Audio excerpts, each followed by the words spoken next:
I hope सब खैरियत से होंगे। दोस्तों, इस दुनिया में क्रिएटिव लोगों की कोई कमी नहीं है। जी हाँ, सब कुछ न कुछ नया बनाते रहते हैं, कुछ नया करते रहते हैं। इसी में आता है आर्ट डिजाइन, जिसे हम कहते हैं स्कल्पचर्स। दोस्तों, आपने दुनिया में कई तरह के स्टैचू देखे होंगे, लेकिन आज जो हम आपको दिखाने जा रहे हैं वो बिल्कुल नेक्स्ट लेवल की है। जी हाँ, वो एक से बढ़कर एक हैं। इन्हें देखने के बाद आपके होश उड़ जाएंगे। जब आप इस तरह के स्टैचू को देखेंगे तो आपको लगेगा कि वाकई में ये तो कमाल की चीज है। तो तैयार हो जाइए दुनिया के द बेस्ट स्कल्पचर्स को देखने के लिए। लेकिन उससे पहले दोस्तों, आपको वादा करना होगा कि आप इस वीडियो को अंत तक जरूर देखेंगे। और हाँ, जो नए दर्शक हैं वो चैनल को सब्सक्राइब जरूर कर लेंगे। ओके गाइस, तो चलिए शुरू करते हैं आज का नया episode. Expansion bye page Bradley, New York, USA. दोस्तों, सबसे पहले हम आपको दिखाने जा रहे हैं एक ऐसा स्कल्पचर जिसे देखने के बाद आप खुद ही कहेंगे कि वाकई में ये तो कमाल की चीज है। जी हाँ, आपको बता दूं कि ये स्कल्पचर को देखकर एक बात साफ हो जाती है कि किसी भी आर्टिस्ट की सोच कितनी डीप जा सकती है। आप देखिए, इसमें यहाँ एक महिला आपको ध्यान लगाती हुई दिख रही होगी, लेकिन इस आर्टिस्ट के कहने का मतलब ये था कि इस दुनिया में सारी चीजें दिखावटी हैं। अगर कुछ सच है तो वो है आपकी आत्मा का कनेक्शन परमात्मा से। क्या बात है। आप देख सकते हैं कैसे यहाँ पर एक महिला को ध्यान लगाते हुए और उसके शरीर में एनर्जी के प्रभाव को साफ दर्शाया गया है। ये वाकई में कमाल की स्कल्पचर है। इसे कहते हैं creativity. The Apennine colossus by Bologna, Florence, Italy.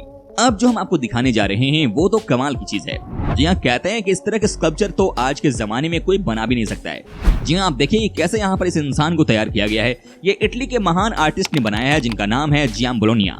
और आप चौंक तब जाएंगे जब आपको पता चलेगा कि ये 1579 में ही बना लिया गया था।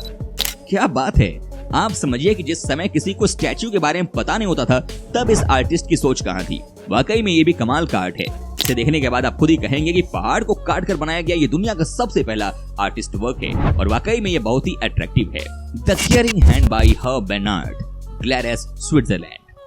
दोस्तों, दुनिया में आपने बहुत सारे ऐसे लोगों को देखा होगा जो कि आर्टिस्ट वर्क करने के लिए जाने जाते हैं, लेकिन आज जो हम आपको दिखाने जा रहे हैं वो आर्ट से भी कहीं बड़ा है। जी हाँ, ये है एक आर्टिस्ट की सोच। आप देखिए कि कैसे यहाँ पर पेड़ के साथ एक हाथ को जहाँ उंगलियां दिख रही हैं उसे बनाया गया है। जी हाँ, ये पहली नजर में देखकर ऐसा लगता है कि मानो किसी के हाथ में ये पेड़ उग रहा है। इसे कहते हैं मास्टरपीस। जी हाँ, क्या कमाल का आर्ट वर्क किया गया है आर्टिस्ट हर्ब बेनार्ड के द्वारा। इसे कहते हैं आर्टिस्ट एट हिज बेस्ट, है कि नहीं दोस्तों? आपको जानकर हैरानी होगी कि इसे देखने के लिए हजारों की संख्या में टूरिस्ट आते हैं। वाकई में कलाकार के सोच ही कमाल की है, क्योंकि इतना आसान नहीं था इसे बनाना, जो कि इन्होंने करके दिखा दिया है। वंडरफुल, मजा आता है इस तरह के आर्ट वर्क को देखने के बाद। Break through from your mould by Zenos Frudakis, Philadelphia, Pennsylvania, USA. दोस्तों, जिंदगी में हर चीज के लिए आजादी होनी बहुत ही जरूरी है। जब आपका मन आजाद होता है तो आप 10 तरह की चीजें सोचते हैं। जब आपका मन खुश रहता है तो आप आगे के बारे में सोचते हैं। जी हाँ, आज हम आपको दिखाते हैं किस तरह से किसी आर्टिस्ट ने अपनी सोच को बदलते हुए कमाल करके दिखा दिया है। जी हाँ, आप देखिए कैसे यहाँ पर एक आर्टिस्ट ने जो बात समझाने की कोशिश की है वो साफ साफ है। जी हाँ, आप देखिए कैसे 4 स्टेज में यहाँ पर बात को समझाया गया है, लेकिन 4 अलग अलग स्टैचू भी बनाए गए हैं। क्या बात है। यहाँ पर आर्टिस्ट इसी बात को समझाना चाहते हैं कि जब आप किसी बंदिश में रहते हैं तो आपका काम आसान नहीं होता है, आप अच्छे से नहीं सोच पाते हैं, लेकिन जब आपका मन आजाद होता है तो आप कमाल करते हैं। जी हाँ, कहने का मतलब यहाँ पर आर्टिस्ट का ये है कि आपको अपने सारी बंदिशों को तोड़ देना है और आगे बढ़ते रहना है। क्या बात है, बहुत बड़ा मैसेज दिया है इस आर्टिस्ट ने। रेन ड्रॉप बाय नजर बिलियक, यूक्रेन। दोस्तों, बारिश की बूंदें सबसे कमाल की चीज होती हैं। जी हाँ, ये सबसे खूबसूरत चीज होती है, किसी को भी अपनी तरफ अट्रैक्ट कर ले। लेकिन क्या आपको पता है कि इसे भी डिजाइन कर दिया गया है। जी हाँ, आप देखिए कैसे यहाँ पर इस बूंद को दिखाया गया है। ये कमाल करके दिखाया आर्टिस्ट मार्क ने। कहा जाता है कि जिस बारीकी से इन्होंने इसे डिजाइन दिया उससे एक बात तो तय है कि ये बहुत ही स्पेशल चीज है। आप देखिए कैसे यहाँ पर कमाल का डिजाइन तैयार किया गया है। साथ ही दोस्तों, आपको ये भी बता दूं कि जिस तरह से यहाँ पर इस बूंद को दिखाया गया है वो भी बहुत अमेजिंग है। जी हाँ, तभी तो कहते हैं कि इस तरह काम किसी के भी दिल को जीत ले। तभी तो कहा जाता है कि आर्टिस्ट की जो सोच होती है उसे कोई भी मैच नहीं कर सकता। क्या बात है। अच्छा दोस्तों, वीडियो में आगे बढ़ने से पहले जरा ये बताइए ना कि आप कहाँ से हमारा वीडियो टकटकी लगाकर देख रहे हैं जनाब, राइट? जरा बता रहे हैं। चलिए, बहुत अच्छी बात है। हम वीडियो में अब आगे बढ़ते हैं। Ocean atlas by Jason de Caires Taylor, Nassau, Bahamas. Well friends, आपने जमीन के ऊपर बहुत सारे स्टैचू देखे होंगे, लेकिन जो अब हम आपको जमीन के नीचे दिखाने जा रहे हैं उसे देखने के बाद आप खुद ही कहेंगे कि ये तो कमाल की चीज है यार। जी हाँ, आप खुद ही कहेंगे कि किसी ने इस तरह से कैसे समंदर के नीचे चीज बनाई होगी। जी हाँ, आप देखिए कैसे यहाँ पर पानी के अंदर इस स्टैचू को बनाया गया है। आप देखिए कैसे यहाँ पर आर्टिस्ट ने अपनी सोच को भी जाहिर करते हुए कहा कि हमें एक दूसरे की मदद करते रहना चाहिए। यहाँ पर एक इंसान दूसरे की मदद कर रहा है। क्या बात है, वाकई में ये तो कमाल की चीज है। यही वजह है कि दुनिया भर के टूरिस्ट बहामास में छुट्टियां मनाने के लिए आते हैं। वाह भाई वाह, मजा आ गया इस तरह की चीजों को देखकर। Dubai frame, United Arab Emirates. Friends, अब जो मैं आपको दिखाने जा रहा हूँ ना, वो बहुत कमाल की चीज है और अलग भी है। जी हाँ, ये देखिए दुबई का फोटो फ्रेम। फ्रांस की एफिल टावर की जितनी ही है इसकी लंबाई। ये दिखने में गजब का खूबसूरत लगता है। दोस्तों, इसे तैयार इस तरह से किया गया है ताकि फ्रेम के अंदर दुबई और दुनिया का सबसे बड़ा टावर बुर्ज खलीफा फ्रेम में आ जाए। जब लोग इस फ्रेम के अंदर से देखते हैं तो उन्हें बुर्ज खलीफा दूसरी तरफ नजर आता है। ये रात में दिखने में और भी ज्यादा खूबसूरत लगता है। दुबई फ्रेम को नाम उसके आकार के कारण मिला है। इसका आकार किसी तस्वीर के फ्रेम जैसा है। दिखने में लगता है कि एक विशाल फ्रेम दुबई के बीचों बीच खड़ा है। इसमें 2 विशाल खंभे हैं जिन्हें ऊपर से एक लंबे ब्रिज या स्काई डेक से मिला दिया गया है। दोस्तों, आप दुबई फ्रेम की सैर भी कर सकते हैं। जब आप इस बड़े फोटो फ्रेम के अंदर जाते हैं तो आपको लगता है कि इसकी खूबसूरती अंदर से और भी ज्यादा है। आप लिफ्ट के जरिए फोटो फ्रेम के टॉप पर जा सकते हैं, जहां से आपको पूरा का पूरा दुबई शहर दिख जाएगा। सबसे खास बात यह है कि फ्रेम की एक तरफ से आप पुराने दुबई शहर को देख सकते हैं, तो वहीं फ्रेम के दूसरी तरफ नया दुबई, जबकि बिल्कुल नीचे आपको दिखेंगे तेज रफ्तार से चल रही गाड़ियां। दोस्तों, इसे देखने के लिए 50 दिरहम का टिकट लगता है। Great Sphinx of Giza, Egypt. दोस्तों, ग्रेट स्फिंक्स विश्व के सबसे प्राचीन और विशाल मूर्तियों में से एक है। ये हजारों सालों से बड़ा रहस्य है और आर्कियोलॉजी में भी बहस का गंभीर मुद्दा बनी है।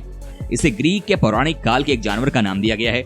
2000 साल पूर्व ग्रीक के क्लासिकल युग की मूर्ति को लेकर तरह तरह की धारणाएं पेश की जाती रही हैं। बहुत से पुरातत्वविदों का मानना है कि फेरोज सम्राटों के शासनकाल में द ग्रेट स्फिंक्स तैयार की गई थी। कुछ विद्वानों का मानना है कि ये ग्रीक राजवंश की चौथी पीढ़ी के कार्यकाल के दौरान तैयार की गई। कुछ अन्य शोधकर्ताओं का मानना है कि गीजा में स्फिंक्स का निर्माण ग्रेट पिरामिड के साथ हुआ। मिस्र की खोई हुई सभ्यता की ये मूर्ति आज रहस्य और रोमांच समेटे हुए है। लेशन जायंट बुद्धा, लेशन, चाइना। चीन के लेशन में पत्थर पर बनी भगवान बुद्ध की मूर्ति 233 फीट यानी कि 71 मीटर ऊंची है। ये मूर्ति शिजुओ की पहाड़ी पर 8वीं शताब्दी में तैयार की गई थी। ऐसा लगता है जैसे ये मूर्ति 3 नदियों को देख रही है। इसका चेहरा माउंट एमई की तरफ है। माउंट एमई बौद्धों का पवित्र धार्मिक स्थल है। इसके निर्माण के समय यहाँ एक 13 मंजिला स्ट्रक्चर लकड़ियों से बनाया गया था। इसे सोने से मढ़ा गया था। युआन राजवंश के कार्यकाल में मंगोल आक्रमणकारियों ने इसे नष्ट कर दिया था। Colossal statue of Shahpur, Iran. दोस्तों, ये द्वितीय सैसानियन राजा शापर प्रथम की मूर्ति है। शापर ने 240 एडी से 272 एडी तक शासन किया। वो स्वतंत्र और कड़ा प्रशासक था। उसकी 30 फीट ऊंची स्टैच्यू शाहपुर गुफा में तैयार की गई थी। ये स्थान प्राचीन शहर बीजापुर से नजदीक है। 14वीं शताब्दी के बाद इसे भूकंप से नुकसान पहुंचा। इसके एक हाथ और पैर नहीं है, फिर भी इसे काफी संभाल कर रखा गया है। Tirthankara Jain sculptures, Gwalior, India. पूरे भारत में प्राचीन जैन टेम्पल और गुफा मंदिरों में तीर्थंकरों की सुंदर मूर्तियां मिलती हैं। मध्य प्रदेश के ग्वालियर शहर में एक पहाड़ी की चट्टान पर 100 से अधिक तीर्थंकर मूर्तियां बनी हैं। केवल सिर ही दिखाई देते हैं। आकार की दृष्टि से आदिनाथ की मूर्ति 57 फीट ऊंची है। माना जाता है कि इन मूर्तियों का निर्माण 7वीं शताब्दी से 15वीं शताब्दी के बीच कराया गया। Statue of Decebalus, Orsova, Romania. दोस्तों, रोमानिया के आर्सोवा में यह मूर्ति 131 फीट ऊंची डैन्यूब नदी के किनारे बनाई गई। ये यूरोप की सबसे ऊंची रॉक स्टैच्यू है। ये रियो डी जेनेरो की क्राइस्ट द रिडीमर से 26 फीट ऊंची है। रोमानिया के राजा डेसाबालस की स्टैच्यू का निर्माण 1994 से शुरू हुआ और 2004 में पूरा हुआ। रोमानिया का ये राजा डेसनियन जनजाति का था। उसने 85 एडी में सत्ता संभाली थी। डेसबालस ने अपने जीवन में रोम की सेनाओं को 3 बार पराजित किया था, लेकिन 105 एडी में उसे हार का सामना करना पड़ा। अंततः उसने आत्महत्या कर ली और डेसिया का राज्य रोमन साम्राज्य का एक प्रांत बन गया। Mount Rushmore, South Dakota, United States. दोस्तों, हालांकि माउंट रशमोर ज्यादा पुरानी तो नहीं है, परंतु इसके आकार को देखते हुए लिस्ट इसके बिना अधूरी है। माउंट रशमोर का निर्माण 1927 में शुरू हुआ था और इसे पूरा होने में 14 साल लगे थे। पहले चरण में यहाँ डायनामाइट द्वारा काफी चट्टानें हटाई गई थी। फिर 400 कुशल कारीगरों ने 14 साल की मेहनत से इसे तैयार किया था। इसमें अमेरिका के 4 राष्ट्रपतियों George Washington, Thomas Jefferson, Theodore Roosevelt और अब्राहम लिंकन की छवियों को उकेरा गया है। The giant Maitreya Buddha of Billings, China. चीन में येलो रिवर के किनारे एक कैनियन में बिंगलिंग टेम्पल है। इस टेम्पल में 600 से अधिक रॉक स्टैचू हैं, जो कि 1000 सालों के दरमियान तैयार किए गए थे। विशालकाय मैत्रेय बुद्ध उनमें से सबसे बड़ी है। इसकी ऊंचाई 100 फीट है। यहाँ पर केवल गर्मियों के मौसम में नाव के द्वारा पहुंचा जा सकता है। क्या बात है। अवकाना बुद्धा स्टैचू, केकरीवा, श्रीलंका। दोस्तों, इस 40 फीट ऊंची प्रतिमा का निर्माण 5वीं शताब्दी में किया गया था। इसका निर्माण एक ही ग्रेनाइट की चट्टान से किया गया है, लेकिन पैरों में कमल का फूल अलग से बनाकर लगाया गया है। जी हाँ, यहाँ के बारे में भी कहा जाता है कि इस जगह पर बड़ी संख्या में टूरिस्ट आते हैं। कहा जाता है कि यह जगह बहुत ही हैपनिंग है और यहाँ आने के बाद टूरिस्ट को बहुत मजा आता है, क्योंकि यहाँ आप आर्टिस्ट की व्यू पॉइंट देखते हैं। आपको पता चलता है कि कितनी बारीकी से काम किया गया है। वाकई में दिल खुश कर देने वाला नजारा आपको यहाँ पर देखने को मिलेगा। कई बार आर्टिस्ट वो काम कर देते हैं जो कि किसी ने सोचा भी नहीं होगा। तो ये तो दुनिया के कुछ बेहद ही अमेजिंग स्कल्पचर्स। दोस्तों उम्मीद करता हूँ कि आपको हमारा ये एपिसोड पसंद आया होगा। साथ ही दोस्तों अगर आपको इस वीडियो पर कोई राय देनी है तो आप हमें कमेंट करके अपना फीडबैक दे सकते हैं। हमें आपके कमेंट का रहता है इंतजार। और हाँ, अगर आप हमारे चैनल पर फर्स्ट टाइम आए हैं तो प्लीज चैनल को सब्सक्राइब जरूर कर दीजिएगा, क्योंकि हम आपके लिए रोज इस तरह के वीडियो बनाते रहते हैं। ओके, तो मिलते हैं नेक्स्ट वीडियो में। तब तक के लिए bye bye and take care मेरी जान।